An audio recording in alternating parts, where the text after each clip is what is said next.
So let's take a look at your charts and let's talk a little bit about what it is that you trade, how, and what you're looking for.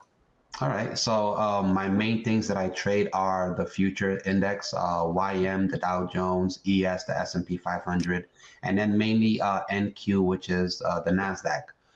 So day to day, I used to trade the Dow Jones religiously, but in the last year and a half or two, I've been focusing more on the tech sector. Sure. Because I've been playing also on the equity side. So right here, what you see is you see my Thinkorswim platform, and I have a 15-minute time frame of NQ. Alongside of that, I have a 1 hour time frame. Below that, you can see that I have a 4 hour time frame. So I'm always looking at these different time frames simultaneously to determine whether do I enter a short, whether do I enter a long. Currently, you see this shaded area, which is basically where price opened up at the 6 p.m. open yesterday. It gapped up, it ran. It was rejecting a daily level that I had over here at the 20,639 level. And I'm playing these EMA ranges where price comes down to the EMAs. The first retest, I'll take a long. Granted, no strategy is 100% right. So, and that's one of the things that as traders, or whether new or experienced or intermediate, we have to accept and understand that there are certain conditions where our strategies are not going to be viable.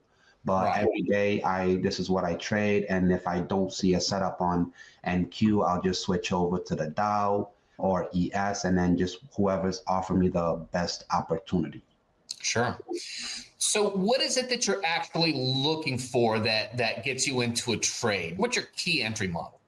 My key entry market is usually a retest of either the 200 EMA, which you see here on the 15-minute time frame, and on a higher time frame, it's going to be the 50 EMA, which is what it is here on the 1 hour.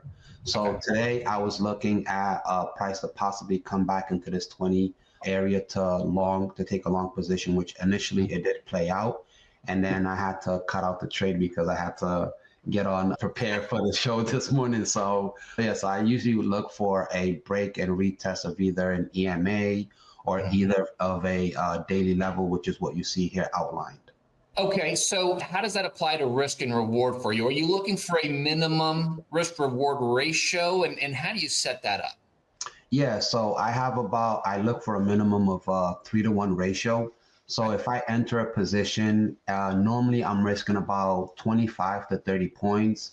And when I'm risking about 30 points, I'm looking for at least a 100-point return.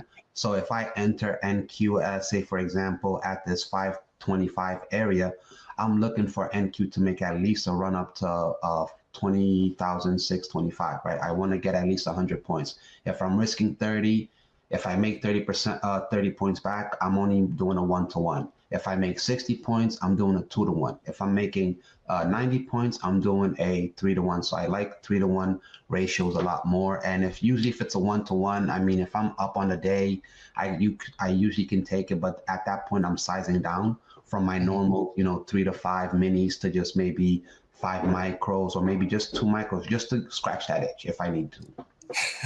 I love that. Scratch that itch. I know that every trader has felt that, that's the FOMO that everybody talks about. And we just want to be in a friggin' trade. And yes, it's important to be able to understand and see and note that. It's also important to be able to resist that.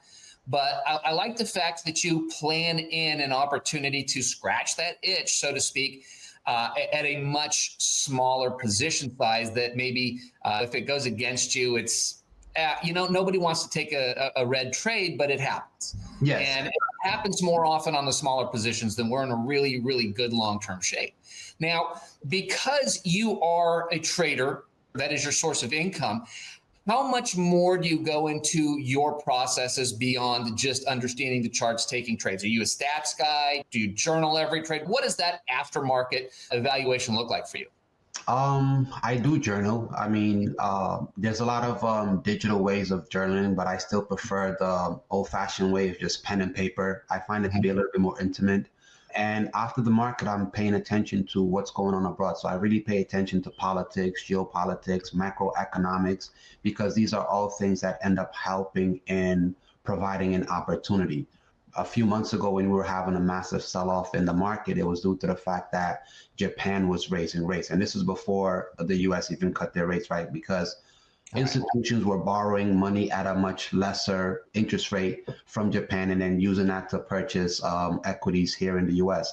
So I pay attention to these type of things to determine what's the healthiness of the market or the specific tech sectors. And we're talking NVIDIA, Tesla, AMD, Microsoft, because that's what the Nasdaq is comprised of.